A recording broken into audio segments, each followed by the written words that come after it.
Hello student. Okay, in the last lecture we have started our unit number 3, that is the microbial growth control. Okay, તો microbial growth control જે છે એની અંદર આપણે જે definition જે છે the definition જે છે બેઝિક ડેફિનેશન જે છે કંટ્રોલના રિલેટેડ microbial growth controlના રિલેટેડ જે આપણે લાસ્ટ લેક્ચરની અંદર ડિસ્કસ કરી હતી, તો ફરી તમને એક વખત બતાવી દો. Okay, we have started from here, that is the control of microbial growth. Okay, then what about the early civilization વિશે મેં વાત કરી હતી કે પહેલા કઈ રીતે થતું હતું. Then there is a development of the aseptic condition. Okay, aseptic techniques. Then we have discussed about the definition of the sterilization. Okay, એ પણ આપણે ડિસ્કસ કરી હતી. Then disinfections જે છે કોને કહેવાય એ પણ આપણે ડિસ્કસ કર્યું હતું. ઓકે, એના પછીની જે નેક્સ્ટ જે ડેફિનેશન હતી that is about the septic means aseptic techniques. એના પછીની જે ફોર્થ નંબરની હતી that is the bacteriostatic agent means that is the germicide, bactericide, viricide, fungicide and sporicides. Okay, તો એ ચાર ડેફિનેશન જે છે એ ચાર ડેફિનેશન જે છે તમને ક્લિયરલી અન્ડરસ્ટેન્ડ થઈ ગઈ હશે. જો ના થઈ હોય તો લેક્ચર તમે ફરીવાર જોવા પછી જ આ લેક્ચર તમે મીન્સ ફોલો કરો, અધરવાઇઝ તમને આ સેકન્ડ લેક્ચરમાં ખબર પડશે નહીં. યુનિટ નંબર 3 ના લેક્ચરની વાત કરું છું. ઓકે, તો હવે આપણે સ્ટાર્ટ કરીએ છીએ એના પછીનો point that is the rate of microbial death. Okay, so there are several factors જે છે that will influence the effectiveness of the antimicrobial treatment. Okay, ઘણા બધા ફેક્ટર્સ છે જે ઇફેક્ટ કરે છે કે તમે જે એન્ટીમાઇક્રોબિયલ ટ્રીટમેન્ટ યુઝ કરો છો બરોબર એ કઈ રીતે ઇફેક્ટિવ બનશે. એટલે કે તમે તમારો ટાર્ગેટ છે that is to kill the microorganism. Okay, A target જે છે એને ફૂલફિલ કરવા માટે તમે જે એજન્ટ વોટેવર યુઝ કરો છો, પણ ઘણા બધા ફેક્ટર્સ જે છે ઇન્ફ્લુઅન્સ કરે છે, અસર કરે છે કે તમે એન્ટીમાઇક્રોબિયલ જે છે ટ્રીટમેન્ટ જ્યારે આપો છો ત્યારે પ્લસ માઇનસ તમને રિઝલ્ટ મળી શકે. ઓકે, તો ફર્સ્ટ છે that is the number of microorganism. તો ધ ઇન્ફ્લુઅન્સ જે છે તમે કોઈ પણ એન્ટીમાઇક્રોબિયલ ટ્રીટમેન્ટ યુઝ કરો તો number of microbes means the most of the microbes present the more time it take to eliminate the population. Okay, so it depends કરે છે કે તમારું જે એજન્ટ જે છે કેટલા નંબર ઓફ માઇક્રોઓર્ગેનિઝમ્સને કિલ કરશે, એટલે કે કેટલી ક્વોન્ટિટીમાં તમારે એજન્ટ લેવો that will kill perfect or particular number of microorganism in the population. Okay, second જે છે that is the types of microorganism. Okay, normally types of microorganism ને જ્યારે આપણે માઇક્રોબિયલ ડેથ માટે જોતા હોય તો આપણે બે રીતે એને જોઈએ છે કે એક વેજીટેટિવ છે, ઓકે, અને એક નોન વેજીટેટિવ છે. નોન વેજીટેટિવ મીન્સ કે એ એન્ડોસ્પોર ફોર્મિંગ છે. ઓકે, તો એન્ડોસ્પોર ફોર્મિંગ જે છે માઇક્રોઓર્ગેનિઝમ દે આર ડિફિકલ્ટ, કે એને કિલ કરવા માટેની જે ટ્રીટમેન્ટ જે છે તો that is difficult to destroy. Endosperm forming microorganism જે છે that is difficult to destroy. So vegetative pathogens જે છે they are very widely used means in susceptibility to different methods of microbial control. Okay, એટલે vegetative પેથોજન્સ જે છે endospore forming જે છે difficult to destroy છે, પણ જે માઇક્રોઓર્ગેનિઝમ અત્યારે વેજીટેટિવ ફોર્મમાં છે એટલે કે જેનો ગ્રોથ અત્યારે ઓન છે, જે પેથોજેનિક છે, okay, that is widely in susceptibility એટલે કે જેનાથી એ કિલ થાય. સસેપ્ટિબલ મીન્સ કિલ થાય, રેઝિસ્ટન્ટ એટલે કિલ ના થાય. ઓકે, તો susceptibility to different methods of microbial control.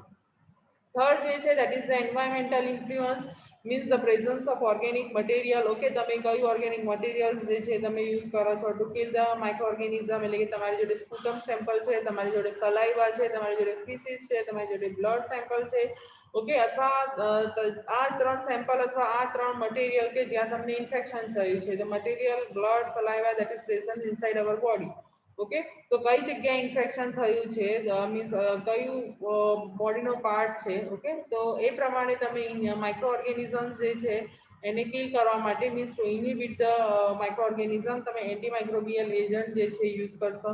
અને દરેકની પીએચ પણ કેવી હશે, અલગ અલગ. બ્લડની પીએચ અલગ હશે, સલાવાઈની અલગ હશે, ફિસિસની અલગ હશે. ઓકે, તો એન્વાયરમેન્ટલ ઇન્ફ્લુઅન્સ જે છે દેટ ઇઝ કે કોઈ પણ તમારું સેમ્પલ છે, બોડીનું સેમ્પલ કે જ્યાં આ માઇક્રો ઓર્ગેનિઝમનો ગ્રોથ થયો છે and you are using antimicrobial agent to inhibit the growth. Okay, it depends કરે છે કે સેમ્પલ અને સેમ્પલની pH ઉપર. The fourth point is the time of exposure. Okay, તો કેમિકલ એન્ટીમાઇક્રોબિયલ્સ છે અને રેડિયેશનની ટ્રીટમેન્ટ જે છે that is more effective at the longer time.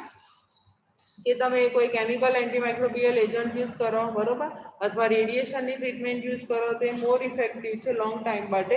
But heat treatment જે છે લોંગર એક્સપોઝર કમ્પેન્સેન્સ જે છે ફોર લોઅર ટેમ્પરેચર, એટલે કે કેવું છે કે તમે કઈ મેથડ યુઝ કરો છો, કે દરેક મેથડમાં કેવું છે કે એક્સપોઝરનો ટાઈમ એટલે કે માઇક્રો ઓર્ગેનિઝમ્સ જે છે એને એ આપણો ટાર્ગેટ છે જેને આપણે કિલ કરવાનું છે, અને જેના માટે આપણે મીન્સ જે હથિયાર યુઝ કરવાના છે, એન્ટી માઇક્રોબિયલ એજન્ટ યુઝ કરવાના છે. ઓકે, તો એ ટાઈમ ડ્યુરેશન કેટલો છે, એટલે કેટલા મિનિટ માટે, એટલે કે લોંગર ટાઈમ ફોર એક્સપોઝર તમે એને કિલ કરો છો ઇફેક્ટિવ રહેશે કે લોઅર ટાઈમ માટે રહેશે. ઓકે, તો એ પણ ડિપેન્ડ કરે છે કે ટાઈમ ઓફ એક્સપોઝર્સ જે છે તમારી ટ્રીટમેન્ટનો કેટલો છે. Okay, so these are the four factors that influence the effectiveness of the what antimicrobial treatment.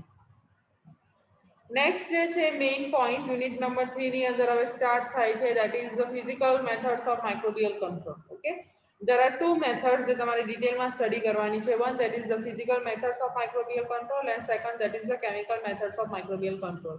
Now physical methods of microbial control ની અંદર heat છે. Okay, heat that is basically you use to kill the microorganism by denaturing, means you are applying the heat.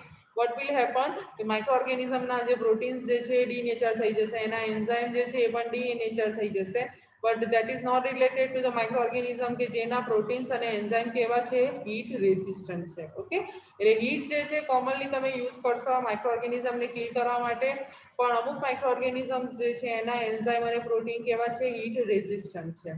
તો first point જે છે હીટની અંદર, means you are using physical methods, તો એના અંદર ફર્સ્ટ છે હીટ. તો ફર્સ્ટ એની અંદર પોઈન્ટ છે that is the thermal death point, means કે lowest temperature at which all the microorganism in a liquid suspension will kill in a 10 minutes, એટલે કે within a 10 minutes તમને લિક્વિડ સસ્પેન્શન, આપણું suspension કેવું છે, એટલે કે તમારું સેમ્પલ કેવું છે, લિક્વિડ છે. ઓકે, લોએસ્ટ ટેમ્પરેચર એટલે કે લો ટેમ્પરેચરે તમે માઇક્રોઓર્ગેનિઝમને કિલ કરો છો વિધિન અ 10 મિનિટ, તો એને તમે કહેશો thermal death point, that is the TDP. Okay, second જે છે that is the thermal death time, that is the thermal death point હતો. this is thermal death what time, so that is the minimal length of the time in which the bacteria will be killed at the given temperature. Okay, એટલે કે bacteria એટલે કે માઇક્રોઓર્ગેનિઝમ ને તમે kill કરો છો given temperature, તમને જેટલું ટેમ્પરેચર તમે ડિસાઈડ કર્યું છે એટલા, પણ એનો જે ડેથ માટેનો જે ટાઈમ જે છે કેવો છે, minimum length of the time. Okay, that will determine the length of the time, એટલા માટે નામ છે thermal death time. એના પછીનું નેક્સ્ટ જે ડેફિનેશન જે છે ટર્મ છે that is the decimal reduction time, that is the DRT. okay, so this is the time in minutes at which the 90% of the bacteria at a given temperature will be killed using the canning industry, કે જેની અંદર જે time આપેલો છે એક્સપોઝરનો. Okay, તો એ ટાઈમની અંદર bacteria kill થાય છે, પણ કેટલા 90% ઓફ ધ બેક્ટેરિયા કિલ થાય છે એટ ધ ગિવન ટેમ્પરેચર, તો એને તમે કહેશો કે decimal reduction time. Okay, not 100%, 10% bacteria still there. Okay, અને આ ટાઈપનું ડીઆરટી છે that is a decimal reduction time જે છે એ યુઝ થાય છે ઇન કેનિંગ ઇન્ડસ્ટ્રીની અંદર. હવે હીટની અંદર જે અલગ અલગ ટાઈપની હીટ જે છે આપણે યુઝ કરીશું to kill the microorganism. Okay, તો ફર્સ્ટ વન છે, ટુ ટાઈપની હીટ નોર્મલી આપણે લેબની અંદર યુઝ કરીએ છીએ. વન છે that is the moist heat and second છે that is the dry heat. Okay, તો મોઇસ્ટ હીટની અંદર શું છે, that kills the microorganism by coagulating their proteins. Moist heat શું કરશે, કે જ્યારે તમે આ હીટ યુઝ કરશો ત્યારે માઇક્રોઓર્ગેનિઝમ કિલ થશે, અને એનાથી એના જે પ્રોટીન્સ જે છે શું થશે, કોએગ્યુલેટ એટલે લાઈક અ ક્લમ્પિંગ. ક્લમ્પિંગ મીન્સ કે ગાંઠા પડી જશે, પ્રોટીન્સ જે છે બધું ડીનેચર થઈ અને એના ક્લોટ થઈ જશે. ઓકે, તો મોઇસિસ જે છે માઇક્રોઓર્ગેનિઝમને કિલ કરે છે by coagulating their proteins. Okay, so in general moist is much more effective than the dry is. બરોબર, તો compare to dry is moist is જે છે એ ઇફેક્ટિવ છે compare to dry is. Okay, હવે મોઇસિસની અંદર તમે કઈ રીતે પ્રેક્ટિકલી પોસિબલ એ કરી શકો છો. તો ફર્સ્ટ પોઈન્ટ છે that is the boiling. Okay, means you have to heat to 100 degree. એટલે કે તમારું જે સેમ્પલ્સ જે છે અથવા ઇવન મીડિયા જે છે, નોર્મલી લેબની અંદર આપણે આ બધી મેથડ્સ યુઝ કરીએ છીએ to kill the microorganism only for the sterilization purpose. Okay, media જે છે એને સ્ટરીલાઇઝ કરવા માટે, ગ્લાસ વેર જે છે એને સ્ટરીલાઇઝ કરવા માટે, તો for that you have to heat to 100 degree. Okay, એના માટે તમારે એને 100 ડિગ્રી કિલ કરવાનું છે. It kills the vegetative forms of the bacterial pathogen. એ જે વેજીટેટિવ ફોર્મ્સ જે છે બેક્ટેરિયલ પેથોજનના, એને શું કરશે, કિલ કરશે. at which temperature, at 100 degree. Okay, this is the boiling temperature. So at that temperature, almost all the virus, fungus, okay, the spores જે છે that will within 10 minutes or less time ની અંદર શું થશે, kill થશે. But endoscope forming જે છે microorganism, especially the bacteria, okay, and some virus જે છે they are not destroyed this quickly, okay. 10 minute ની અંદર endoscope forming microorganism અને અમુક વાયરસ જે રેઝિસ્ટન્ટ હોય છે 100 degree temperature ને એ પણ આ ટેમ્પરેચરે within 10 minutes kill થતા નથી. So however brief killing will means brief જે boiling time જે છે that will kill most of the pathogen. એટલે કે within 10 minutes ની અંદર 99 અથવા 95% of the microorganism kill થશે, but 1% અથવા 5% રહી જશે. કયા રહી જશે? તો endoscope forming હશે એ રહી જશે, અને જે વાયરસ જે છે જે પેલા હોય હીટ રેઝિસ્ટન્ટ એ પણ શું થશે, રહી જશે. ઓકે, એના અંદર જે નામ આપેલા છે એન્ડોસ્પોર ની અંદર, તો endospore can survive up to 20 hours or more of the boiling. એટલે એન્ડોસ્પોર ફોર્મિંગ જે માઇક્રોઓર્ગેનિઝમ છે એની તમારે 20 કલાક સુધી બોઇલિંગ માટે રાખવા પડે તો જે કિલ થશે. કારણ કે એમાં શું થાય છે કે તમે 20 hours એને બોઇલિંગ આપો તો એનું જે સ્પોર ફોર્મ છે એના અંદરથી વેજીટેટિવ ફોર્મમાં કન્વર્ટ થશે, અને પછી વેજીટેટિવ ફોર્મમાં કન્વર્ટ થયા પછી એ શું થશે, કિલ થશે. ઓકે, then hepatitis virus છે તો it can also survive up to 30 minutes of the boiling. તમે 30 મિનિટ સુધી બોઇલિંગ કરશો તો પણ હેપેટાઇટિસ વાયરસ છે શું રહેશે, સર્વાઈવ રહેશે. આફ્ટર 30 મિનિટ કે તમે તમારો ટાઈમ એક્સપોઝર્સ જે છે વધારી દો, મોર દેન 30 મિનિટ રાખો બોઇલિંગનો, તો એ વાયરસ મરી જશે. ઓકે, તો મીડિયાની અંદર આપણે આવું કરી શકીએ નહીં. કેમ? કારણ કે હાઈ જે બોઇલિંગ ટાઈમ જે છે અથવા બોઇલિંગ ટેમ્પરેચર જે છે એ મીડિયા તમે જ્યારે સ્ટરીલાઇઝ કરો, okay, for a longer time 30 minute કે મોર દેન 30 મિનિટ એટલે કે 20 અવર્સ સુધી, તો એના જે કમ્પોનન્ટ્સ જે છે એ ડીનેચર થઈ જશે. બરાબર, તો એમાં એ આગળ હું તમને સમજાવીશ કે ઓટોક્લેવનો પ્રિન્સિપલ કઈ રીતે વર્ક કરે છે. ઓકે, તો ફર્સ્ટ મેથડ જે મોઇસ્ટની અંદર that is the boiling. Okay, so boiling જે છે moist yeast એને આપણે કન્ટિન્યુ રાખીએ તો that is the reliable sterilization with moist yeast that require the temperature above that of the boiling water. Okay, અને એની અંદર એક એક્ઝામ્પલ છે that is the autoclave. Okay, જે ઇન્સ્ટ્રુમેન્ટ્સ તમે જોયેલું છે આપણે લેબની અંદર પણ યુઝ કરીએ છીએ.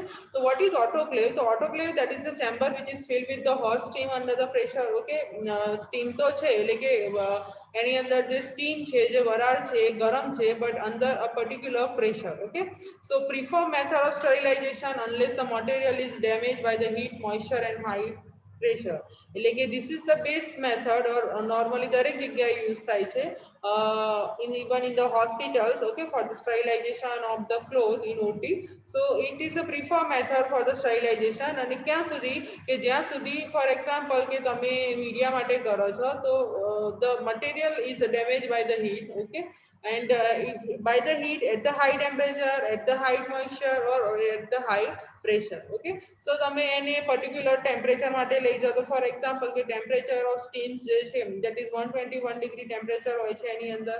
Okay, that is the twice of the atmospheric pressure. Okay, અને સેકન્ડ જે છે એની અંદર જે પ્રેશર હોય છે એ પણ કેવું હોય છે, પર્ટિક્યુલર હોય છે. ટાઈમ જે છે એ પણ કેવો હોય છે, પર્ટિક્યુલર હોય છે. ઓકે, તો ટાઈમ જે છે એ 15 મિનિટ અને મેક્સિમમ 15 મિનિટથી તમે 20 minute. If you are autoclaving media then preferable કેવું છે 15 મિનિટ, કે મીડિયા તમે ઓટોક્લેવ કરવા મૂકી હોય તો 15 મિનિટ અને ગ્લાસવેર હોય તો એના માટે 20 minute. So most of the effective when organism come in contact directly or are contained in a small volume of the liquid. Okay, એટલે કે મીડિયાની અંદર તમે હોય અથવા તમારું સેમ્પલ હોય જેને તમે ડિસ્ટ્રોય કરવા માંગતા હોય લિવિંગ માઇક્રોઓર્ગેનિઝમ, તો તમે એને ફર્સ્ટ ઓટોક્લેવ કરો, પછી તમે એને ડિસ્કાર્ડ કરો. It require more time to reach the center of solid or large volume of the liquid. એટલે કે જો વોલ્યુમ વધી ગયું લિક્વિડનું, સોલિડનું, વોટેવર તમે જે એને સ્ટરીલાઇઝ કરવા માંગો છો તો પછી એનો એક્સપોઝર ટાઈમ તમારે વધારવો પડશે. તો પોસિબલ હોય તો તમે લિક્વિડનું વોલ્યુમ ઓછું રાખો તો તમને બેસ્ટ રિઝલ્ટ મળશે. બરોબર, all the organisms and endospores forming the microorganisms જે છે ઇન્ક્લુડિંગ બેસિલસ થર્મોફિલસ જે છે, બરોબર, સ્ટીરિયોથર્મોફિલસ એ પણ એન્ડોસ્પોર ફોર્મિંગ છે. તો બેસિલસ સ્ટીરિયોથર્મોફિલસ જે છે, જે સ્પોર ફોર્મિંગ છે, એન્ડોસ્પોર ફોર્મિંગ છે, એ organism within a 15 minute kill થાય છે. તો એનો મિનિંગ શું કે એના પછીના નીચેના બધા જ ઓર્ગેનિઝમ્સ જે છે એ શું થશે, કિલ થશે. ઓકે, બેક્ટેરિયાનું નામ યાદ રાખજો, Bacillus stearothermophilus. Okay, that is the endospore forming. અને ઓટોક્લેવનો પ્રિન્સિપલ આ ઓર્ગેનિઝમના જે એન્ડોસ્પોર છે એને કિલ કરવા ઉપર જ બેઝ છે કે 15 મિનિટની અંદર એ સ્પોર શું થાય છે, કિલ થાય છે. Okay, so this is the basic design of autoclave. This is the closed chamber with the high temperature and pressure. જે તમે FY માં જોયેલું પણ છે બરોબર, તમારી પ્રેક્ટિકલ બુકમાં લખેલું પણ હશે કે કઈ રીતે વર્ક કરે છે. મોઇસ સિસ્ટની અંદર નેક્સ્ટ જે છે ફર્સ્ટ જે હતું ઓકે ધેટ ઇઝ મોઇસ સિસ્ટની અંદર that is the boiling. Okay, બોઇલિંગની અંદર ઓટોક્લેવ આપણે સ્ટડી કર્યું. નેક્સ્ટ જે છે that is the pasteurization. Okay, this is the method which is developed by Louis Pasteur that will prevent the spoilage of beverages. Okay, pasteurization જે છે એફઆઈમાં unit number 7 ની અંદર માઇક્રોમાં પણ તમે ભણેલા છો. Okay, about the history of this beverages. તો સ્પોઇલિંગ જે થતું હતું બેવરેજીસનું એને રોકવા માટે પાશ્ચરે શું કર્યું, લુઈસ પાશ્ચરે પાશ્ચરાઇઝેશનની મેથડ ડેવલપ કરી. This is the method two control the micro organism. Okay, microbial control, physical methods of microbial control છે and used to reduce the microorganism which are responsible for the spoilage of what beer, okay, then wine. પછી એના પછી next એ applicable બની for the pasteurization of milk, then juices. Okay, જે તમે can juices અથવા માર્કેટમાં લો છો એ બધા કેવા હોય છે, પાશ્ચરાઇઝ કરેલા હોય છે. નાવ ક્લાસિકલ મેથડ્સ ઓફ પાશ્ચરાઇઝેશન જે છે જેની અંદર મિલ્ક જે છે તમે જે યુઝ કરો છો અમૂલ કે વોટેવર કંપનીનું, તો એ પાશ્ચરાઇઝ થયેલી હોય છે. and milk જે છે that was exposed to 65 degree, okay, for the 30 minutes. અને ટાઈમ જે છે એક્સપોઝર ટાઈમ જે છે કેટલો છે, 30 મિનિટ માટે એને એક્સપોઝ કરવામાં આવે છે અને ટેમ્પરેચર જે છે that is the 65 degree. અને એની અંદર બે ટર્મ છે that is the HTST, that is the high temperature short time pasteurization that is used today, means and that time milk is expose to 72 degree for 15 second. એટલે 15 second માટે 72 degree temperature એટલે કે 72 degree જે temperature જે છે એની અંદર expose કરવાનું. અને ટાઈમ ડ્યુરેશન જે છે ઘટાડી દીધો, પહેલા 30 મિનિટ હતો that is the classical method, અને રિસન્ટલી જે યુઝ થાય છે જેની અંદર 15 સેકન્ડની અંદર મિલ્ક જે છે એ તમારું હાઈ ટેમ્પરેચરે short time, temperature high time short, એટલા માટે high temperature short time pasteurization method. Okay, એના પછી નેક્સ્ટ છે that is the ultra high temperature pasteurization, that is the UHT. ultra high temperature ની અંદર the milk is treated at very high temperature above the boiling point, that is the 140 degree for 3 seconds. Okay, and then it is cool and very quickly in the vacuum chamber. એટલે કે જેની અંદર milk ને 140 ડિગ્રીએ રાખવામાં આવે છે 30 second માટે, only for 3 second. Okay, and then એને ફટાફટ શું કરવામાં આવે છે, કૂલ કરવામાં આવે છે, રેપિડલી કૂલ કરવામાં આવે છે વેક્યુમ ચેમ્બરની અંદર. The advantage that is the milk can be stored at room temperature for several months. Okay, કે several months જે છે means UHT કરેલું જે મિલ્ક જે છે બરોબર એ તમે મંથ માટે એટલીસ્ટ 1 મંથ માટે એનું જે ટેટ્રા પેક આવે છે બરોબર, તો એ તમે મંથ સુધી એને સ્ટોર કરી શકો છો. ઓકે, આપણે જે યુઝ કરીએ છીએ એ HTST હોય છે જે ડેલી યુઝ માટે આપણે લઈએ છીએ, અને બીજું UHT વાળું આવે છે અને એની કોસ્ટ થોડી વધુ હોય છે કમ્પેર ટુ જે ડેલી આપણે મિલ્ક યુઝ કરીએ છીએ એના કરતા. ઓકે, તો that is about the pasteurization, means micro ઓર્ગેનિઝમને આપણે કિલ કરવાના છે ક્યાં, બીવરેજીસની અંદર જે પ્રેઝન્ટ હોય છે એ. ઓકે, દેન મિલ્કની અંદર પ્રેઝન્ટ હોય છે એ, દેન જ્યુસીસની અંદર પ્રેઝન્ટ હોય છે એ.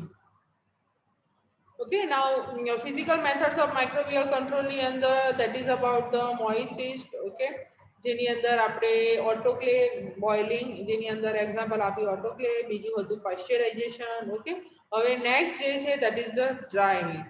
તો ડ્રાય હીટ જે છે એ આપણે હવે નેક્સ્ટ લેક્ચરમાં હું તમને ભણાવીશ. ચલો આટલું પતાવી દઈએ કે ફિલ્ટ્રેશન થી કરાવીશ. ઓકે, તો ડ્રાય હીટ જે છે that kills by oxidation effects. Okay, તો ડાયરેક્ટ ફ્લેમિંગ છે means used to sterile the inoculation loop. તમે વાયર લૂપ ને શું કરો છો, નીડલ છે, ઓકે, સ્પ્રેડર છે, પછી કપ બોરર છે, જે પણ તમે વસ્તુ યુઝ કરો છો ફોર ધ સ્ટરીલાઇઝેશન પર્પઝ, તો એને તમે શું કરો છો, between two burner you are when you are running a practical, doing a practical, તો તમે શું કરો છો, ડાયરેક્ટ ફ્લેમ એટલે કે તમારી લૂપને ડાયરેક્ટ તમે ગરમ કરો છો, એને કૂલ કરો છો. તો હીટ જે છે એ મેટલને શું કરશે, ગરમ કરશે until it has a red glow. Red ના થાય ત્યાં સુધી, એટલે હાઈ ટેમ્પરેચરે આવશે એટલે એનો કલર શું થઈ જશે, ચેન્જ થઈ જશે.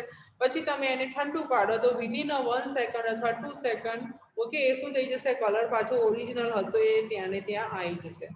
તો એને શું કહેવાય ઓક્સિડેશન ઇફેક્ટ કહેવાય એટલે કે ડ્રાય હીટ ડાયરેક્ટ ફ્લેમિંગથી તમે માઇક્રો ઓર્ગેનિઝમને જે પણ લૂપ પર માઇક્રો ઓર્ગેનિઝમ હશે એ બધા શું થઈ ગયા કિલ થઈ ગયા Second method છે that is the incineration. Okay, the incineration ની અંદર that is effective way to sterilize the disposable items. Okay, and incineration જે છે normally biological waste ની અંદર use થાય છે for the waste of dressing, paper cups, whatever, syringe. Okay, તો એ જે છે that is the biological જે waste treatment method અથવા waste treatment plant જ્યાં હોય ત્યાં જે હોય જેની અંદર ડાયરેક્ટ હીટ આપવામાં આવે છે ડાયરેક્ટ હાઈ હીટ આપવામાં આવે છે જેથી જે પણ હોસ્પિટલ વેસ્ટ હોય અથવા લેબનું જે વેસ્ટ હોય એ શું થઈ જાય જેની અંદર લાઈવ માઇક્રો ઓર્ગેનિઝમ હોય તો એ કિલ થઈ જાય that is the incineration okay હવે hot air sterilization means object is place in oven જે બાયોલોજિકલ વેસ્ટની અંદર થાય છે જે બાયોહેઝાર્ડ આપણે કહીએ ને વેસ્ટ એની અંદર so it requires 2 hours at 170 degree for sterilization and dry heat is transfer heat less effectively to cool